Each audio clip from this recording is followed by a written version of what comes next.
Hello বন্ধুরা, welcome back to পিউস kitchen দুনিয়া। প্রথমেই সকলকে জানাই অসংখ্য ধন্যবাদ, কারণ এত ব্যস্ত সময়ের মাঝখানেও সময় বের করে তোমরা যে আমার ভিডিওগুলি দেখো তার জন্য। বড়দেরকে জানাই অনেক অনেক প্রণাম, ছোটদেরকে অনেক ভালোবাসা। আর যেমনটা তোমরা দেখছোই যে এখন তো আমি বাপের বাড়িতেই আছি, দোল উপলক্ষে এসেছিলাম। অ্যাকচুয়ালি বাচ্চাদের ছুটি উপলক্ষে আসা, তো দোলটা এখানেই কাটিয়েছি। আর আজকে একটু প্ল্যান করলাম যে জয়রামবাটি কামারপুকুর যাব। এখান থেকে আমাদের বাপের বাড়ি থেকে খুব একটা বেশি দূর নয়, মোটামুটি 45 মিনিট থেকে 1 ঘন্টা রাস্তা।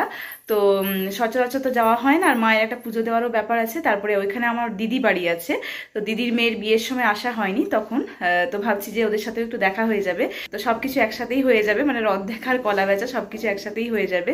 তো তাই ভাবছি যে একবার ঘুরেই আসা যাক, তা নাহলে তো বেরোনো হয় না সচরাচর। মাকে নিয়ে তো কোথাও যাওয়া হয়ই না সেইভাবে, কারণ মায়ের শরীর এতটাই খারাপ, কোথাও গিয়ে মা থাকার ব্যাপার হলে তো মা যেতেই পারে না। তো এই জন্য এখন আমরা সকাল সকাল এই যে দেখতেই পাচ্ছ, এই যে শাড়ি পরে একদম রেডি হয়ে গেছি, রেডি হয়ে গেছি। এদিকে বিনাপানি, বধি, মা, বাবা সবাই রেডি হয়ে গেছে, ভাইও যাচ্ছে। তো চলো আজকের ব্লগটা আশা করি ইন্টারেস্টিং হতে চলেছে, সঙ্গে থাকো। এইখানে মা রেডি স্টেডি হয়ে গেছে, হয়ে এই যে বসে আছে দাওয়াতে, মানে ব্যালকানিতে বসে আছে। আর এই যে তার নাতনি, দুজনেই দিদা নাতনি হাসছে, কি বলছে ওরা কে জানে, চোখে চোখে কথা। আর এদিকে বাবাও রেডি হয়ে গেছিলো, দেখতেই পাচ্ছে। এখন আমরা এই যে আমাদের বাড়ির সামনে মেন রোডের কাছে এসে অপেক্ষা করছি গাড়ির জন্য, গাড়ি বলা আছে। ওদিকে বাবা দেখতে পাচ্ছ রেডি হয়ে গেছে, এদিকে আমাদের বধিবাবু আর ওই যে আমার ভাই আমার পাশে দাঁড়িয়ে আছে সামনে।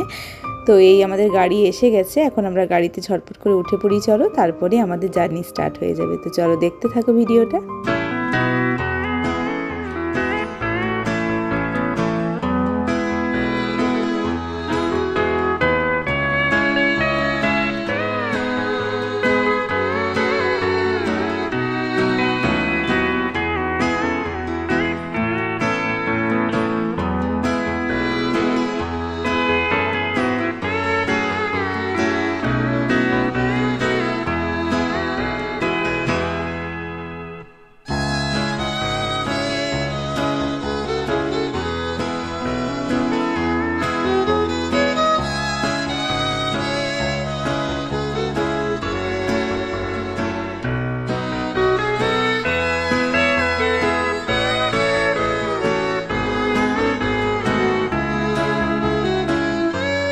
তো সত্যি কথা বলতে এই যে গ্রামের রাস্তার মধ্যে দিয়ে যাচ্ছি, মানে যাচ্ছি মেন রোড দিয়ে, কিন্তু পাশে এই যে ধান মানে জমি, ধান জমি, বা এখন তো আমরা যেই টাইমে যাচ্ছি আলুর চাষ, মানে আলু উঠে যাওয়ার সময়, তো সেই আলু দেখাচ্ছি আমার ছেলে মেয়েদেরকে, আলু কিভাবে মাঠে হয় সে আলু তোলা দেখাচ্ছি। তো সত্যি কথা বলতে একদম মনটাকে তৃপ্তি দিয়ে দেয়। চারদিকে এই যে তাল গাছ পেরিয়ে পেরিয়ে যাচ্ছি, ফাঁকা মাঠ, খুবই ভালো লাগে এই জায়গাগুলো। তো দেখতে দেখতে আমরা কিন্তু চলে এলাম কামারপুকুরে। এখন আমরা কামারপুকুরে পৌঁছে গেছি, তো চলো ভেতরে ঢুকি আমরা।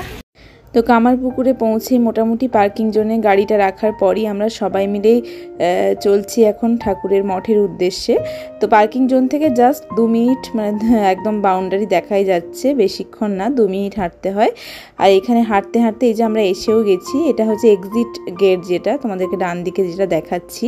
আর সামনে এই যে বড় করে দেখতে পাচ্ছ হোর্ডিং লেখা আছে, ওর সামনেই হচ্ছে মেন গেটটা। আর এখানে পুরো কিন্তু ম্যাপটা দেওয়া আছে, মানে ভেতরে যে সাইট সিইং কী আছে, তো সেগুলো পুরো কিন্তু এখানে ম্যাপটা দেওয়া আছে। আমি ওটা ভালো করে ক্যাপচার করেছি তোমাদের জন্য, যদি কেউ আসতে চাও বা কখনো হয়তো আসোনি আগে, তো তাদের জন্য এটা হেল্পফুল হবে।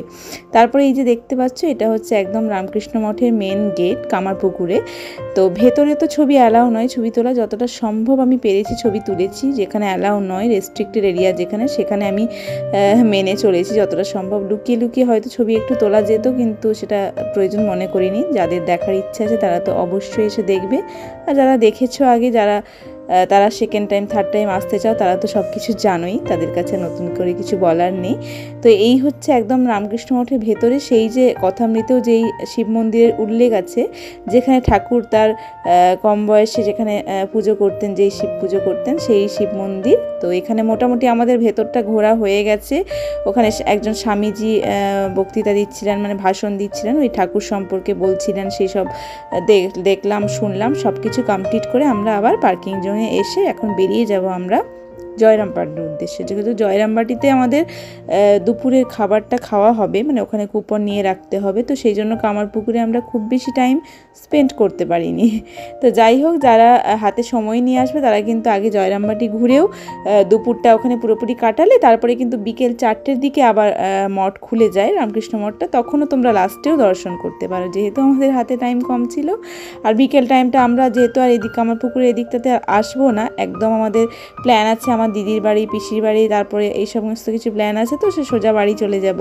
সেই জন্য আমরা আগে ফার্স্টে কামারপুকুরটা ভিজিট করে গেলাম। আর কামারপুকুর থেকে যে জয়রামবাটি যাওয়ার রাস্তাটা, এটাও কিন্তু বেশ মনোরম, আমার তো খুব ভালো লাগে। আর যেতে যেতে এই বাঁ দিকেও পড়বে বিবেকানন্দ মিশন, সেটাও আমি অল্প করে দেখিয়েছি তোমাদেরকে। আর এই যে দেখো মেন রোড থেকে জাস্ট ডান দিকে যে বেরিয়ে যাচ্ছে একটা রাস্তাতে, ছোট গলি রাস্তাতে, এটাতে কিন্তু আমরা জয়রামবাটি মায়ের মন্দির মানে শ্রী শ্রী মাতৃ মন্দিরে আমরা পৌঁছে যাব। একদমই গ্রাম্য পরিবেশ, এখন তাও অনেক উন্নত হয়েছে, আগে তো একেবারেই মানে রাস্তাটাও এরকম ভালো ছিল না, এখন তো রাস্তাটাও দেখছি বেশ ভালো হয়েছে, মানে একেবারেই গ্রামের পরিবেশ আর বেশ ভালো লাগবে, বেশ মনোরম জায়গা। আমার তো এই জায়গাটা বহুবারই আসা হয়েছে, বিয়ের আগের থেকেই আমি এসেছি, যেহেতু আমার এখানে অনেক আত্মীয়ের বাড়িও আছে, তো তবুও আমার কেন জানি না বারবার আসতে ইচ্ছে করে। এখন আমরা কামারপুকুর থেকে সোজা চলে এসেছি জয়রামবাটিতে, এখানে মায়ের মন্দিরে ঢুকবো। তার আগে আমরা যাচ্ছি সিংহবাহিনী মায়ের মন্দিরে পুজো দিতে। তো এখানে সিংহবাহিনী মায়ের মন্দিরে ভেতরে গলি দিয়ে আমরা যাচ্ছি, চলো তোমাদেরকে দেখাই। শ্রী শ্রী মাতৃ মন্দিরের একদম ঢোকার ঠিক ডান দিকে এই ছোট্ট গলিটা পড়লো, যেটা দেখতেই পেলে। তো এই ছোট্ট গলি দিয়ে আমরা এই যে একদম বাড়ির পেছনের কি বলবো আনাজ কানাজ দিয়ে যাচ্ছি। সেখানে যেতে যেতেও কিন্তু এরকম ছোটো ছোটো দোকান পাবে তোমরা, যেখান থেকে কেনাকাটা করতে পারো। এগুলো কিন্তু সস্তা বেশ তুলনামূলক, যেগুলো সামনে একদম মন্দিরের সামনে দোকান, তার থেকে কিন্তু ভেতরের গলির দোকানগুলো তুলনামূলক সস্তা আছে। আর এগুলো হচ্ছে তিলকাঠি, এগুলো আমরা ছোটোবেলায় অনেক মেমোরিজ আছে, কারণ আমার ছোটোবেলায় যেহেতু মামা বাড়িটা গ্রামেই কেটেছে, তোমাদেরকে আগেও আমি বলেছি। তো এগুলো যেখানে যেখানে তিল চাষ হয় যে জায়গায়, তোমরা হয়তো এগুলো জানবে, তো এগুলো জ্বালানি হিসেবে ব্যবহার করা হয় তিলটা ঝেড়ে নেওয়ার পরে, তো সেই জন্য এইভাবে রাখা আছে। আর এই যে আমরা চলে এসেছি সিংহবাহিনী মায়ের মন্দিরের সামনে, সেখানেও কিন্তু দোকান আছে। ওই দোকানের যে কাকু উনি কিন্তু খুব ভালো, আর ওই দোকানটাও কিন্তু বেশ রিজনেবল দামে জিনিস পাওয়া যাচ্ছে। এই যে মায়ের মন্দিরে সামনে যেহেতু বলি হয়, এটা হচ্ছে মায়ের ঘাট, সিংহবাহিনী মায়ের ঘাট। এই সিংহবাহিনী মায়ের মন্দিরের উল্লেখও কিন্তু কথামৃতে আছে, যারা তোমরা কথামৃত পাঠ করো তারা তো নিশ্চয়ই জানো। আর এখানে মায়ের যে মাটি আছে, সেই মাটিটা খুবই জাগ্রত। এই মায়ের মাটি নিয়ে অনেক সময় অনেক দুর্লভ রোগ, দুরারোগ্য রোগ থেকেও মানুষ মুক্তি পায়, বিভিন্ন রকমের সমস্যা থেকে সমাধান হয়। তারপরে আমরা একটু টিফিন করে নিয়েছিলাম অল্প করে, একটু লুচি আর তরকারি করেই আমরা চলে গেলাম এখন সোজা মাতৃমন্দিরের দিকে, কারণ মাতৃমন্দিরে আমাদের দুপুরের কুপনটা কাটা আছে। তো সেই জন্যে দুপুরের খাবারটা ওখানেই খাওয়া হবে বলে অল্প করে জাস্ট একটুখানি মানে খিদে পেয়েছিল, একটুখানি দুটো করে লুচি খেয়ে আমরা মন্দিরে চলে গিয়ে মন্দিরে একটু টাইম স্পেন্ড করলাম। আর ভেতরে এই যে দেখতেই পাচ্ছ যতটুকু ভিডিও করা যায় আমি তোমাদেরকে শেয়ার করেছি, যদিও এই জায়গাটাও কিন্তু রেস্ট্রিক্টেড এরিয়া ছিল, আমি বাইরে থেকে জাস্ট একটুখানি ভিডিও করে তোমাদেরকে দেখালাম, এইটুকুই। আর এখন আমরা প্রসাদ নিতে চলে গেছি, যে দেখতেই পাচ্ছ এখানেও কিন্তু এখন বেলুড়ের মতো সিস্টেম করে দিয়েছে। আগে কিন্তু আমরা মাটিতে বসে খাওয়ার সিস্টেমই জানতাম আমি, তো এখন দেখতেই পাচ্ছ। আর এখানকার পায়েসটা সত্যি কথা বলতে মায়ের তো ভোগ অমৃত, তার সাথে পায়েসটা দুর্দান্ত। আর বলতে না বলতেই দেখো ওখানে খাওয়া দাওয়া শেষ করে একটু টাইম স্পেন্ড করে আমরা চলে এসেছি আমার বড়দির বাড়িতে। এটা আমার বড়দির মেয়ের কিছুদিন আগেই বিয়ে হয়েছে, বিয়েতে আমাদের সকলকে নেমন্তন্ন করেছিল, কিন্তু আমার বিশেষ কারণবশত, মেয়ের পড়াশোনার কারণবশত আমি যেতে পারিনি। আর এইটা হচ্ছে দিদিদের বাগান বাড়ি, মানে বাগানের একদম মানে বাড়ির পাশে এটা একটা বিরাট ওদের বাগান মতো, তো সেখানে দিদি দেখাচ্ছে দেখ কত রকমের গাছ লাগিয়েছে, সেগুলোই দেখাচ্ছে। তো চলো তোমরাও দেখো।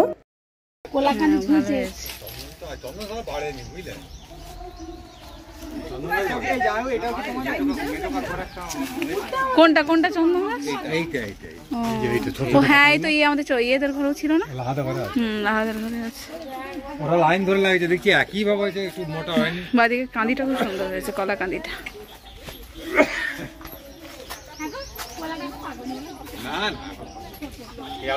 না না এখন না।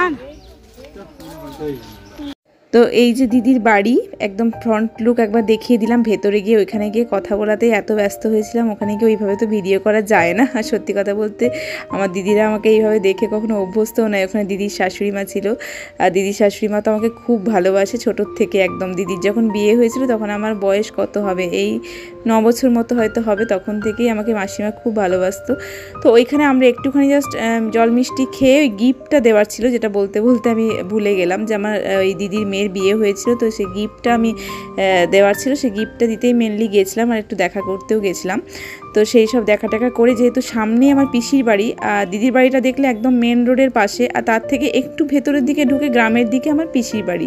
তো সেই গ্রামও এখন আর চিনতে পারছি না, কারণ আমি যখন আগে এসেছিলাম লাস্ট প্রায় 10 কি বলবো 12-15 বছর আগে, তখনও কিন্তু এটা অনেক অনুন্নত গ্রাম ছিল, মানে কারেন্টও প্রচুর দেরিতে এসেছে অন্যান্য গ্রামের তুলনায়।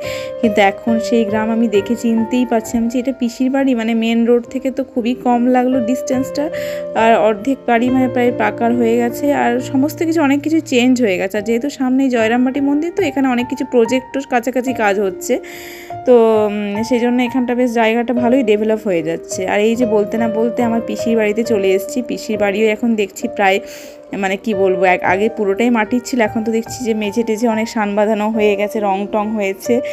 তো যাই হোক, পিসির বাড়িটা আমার খুব ভালো লাগে, একদম গ্রামের মধ্যে। আর ওখানে কি বলতো, আমার পিসির যে পাশাপাশি প্রতিবেশী যারা আছে সবাই খুব ভালো, মানে ওখানে আমিও যখন যেতাম তখন আমাকে নিয়েও সবাই এরকমভাবে একসাথে মিলেমিশে বেশ একটা গানের আসর হতো, গল্প হতো। তো এখন আমার মেয়ে গেছে, আর আমার মেয়ে নাচ করতে জানে দেখে ওরা সঙ্গে সঙ্গে আবদার করলো যে একটা নাচ দেখাতে হবে, আর আমার মেয়ে তো অলওয়েজ রেডি। তো আমার বৌদিরাই যে দেখতে পাচ্ছ দাঁড়িয়ে আছে, নিচে এক বৌদি বসে আছে, তার দাদাদের ছেলে, সবাই দেখছে, পাশাপাশি পিসিমণির যারা আছে সবাই দেখছে। আর আমার বৌদিরা তো খুব খুশি, আমার বড় বৌদি ছোট বৌদি মানে পিসির 2 বৌমা আর কি, খুব ভালো, খুবই ভালো। বড় বৌদিকে আমি আগেই দেখেছিলাম বিয়ের সময়, এখন বহুদিন পর দেখলাম, আর ছোট বৌদিকে প্রথম দেখলাম। দুজনেই খুব ভালো, আর এত ভালোবাসছে আমার মেয়েকে, আর আমাকে এত আদর করছে, খাতির করছে। এই প্রথমবার গেলাম তো বেশ ভালো লাগলো, আর খুব এনজয় করেছে আমার ছেলে মেয়ে এখানে এসে। তো আমরা মোটামুটি এই 1 ঘন্টা 1.5 ঘন্টা হলো আমরা বাড়িতে পৌঁছে গেছি, আর যেখান থেকে ব্লগ স্টার্ট করেছিলাম সেখানেই এসে দিনের শেষে এন্ড করছি। আর এখন ছেলেমেয়েরা একটু ম্যাগি খাচ্ছে, রাত্রে মা আবার রান্না করছে, গরম ভাত, ডাল, আলু পোস্ত, ভাজাভুজি, ডিম ভাজা, এইসব রান্নাবান্না হচ্ছে।